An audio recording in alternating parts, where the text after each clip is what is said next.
A short video on Psoas structure and function.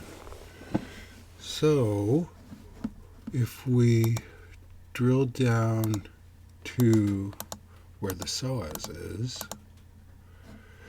it starts, it's essentially two muscles. There's this one called iliacus or iliopsoas that originates on the inside of the pelvic bowl, crosses over this edge of the pelvis, comes down and inserts into the femur down in there.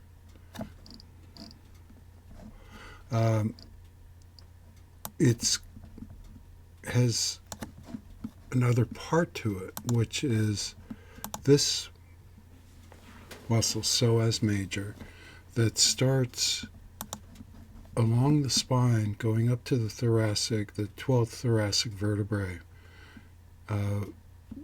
which is connected through connective tissue to the diaphragm. So it's actually part of this mechanism that starts in the diaphragm, comes down through the psoas major into the leg. So it originates up here, comes down and alongside the iliopsoas, and inserts right next to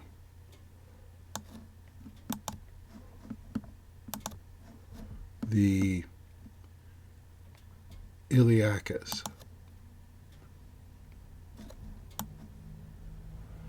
So these two muscles work together to stabilize the pelvis and initiate flexion of the leg. So if we look at the sort of standing posture, the muscles that are on the front of the leg that come down here have no leverage in the standing position. And so these two muscles work together to create that first 10 degrees of flexion to initiate getting that leg forward. They essentially come down over this edge of the pelvis and change their angle, which is really quite an unusual feature in the body. What that means is that when these get tight, that you get the leg gets cinched up into here, and you can get a lot of irritation right down in that point where the muscle changes its direction. I'm sure there's other muscles in the body that do this, but I can't think of one offhand where it actually uses the function of a pulley to initiate action. So I think that is pretty much it.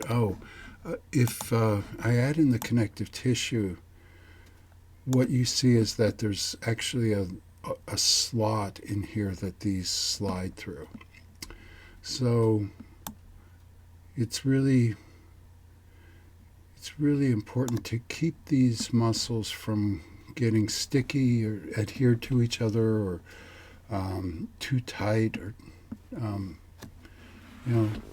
they have a primary role in stabilizing the pelvis and balance.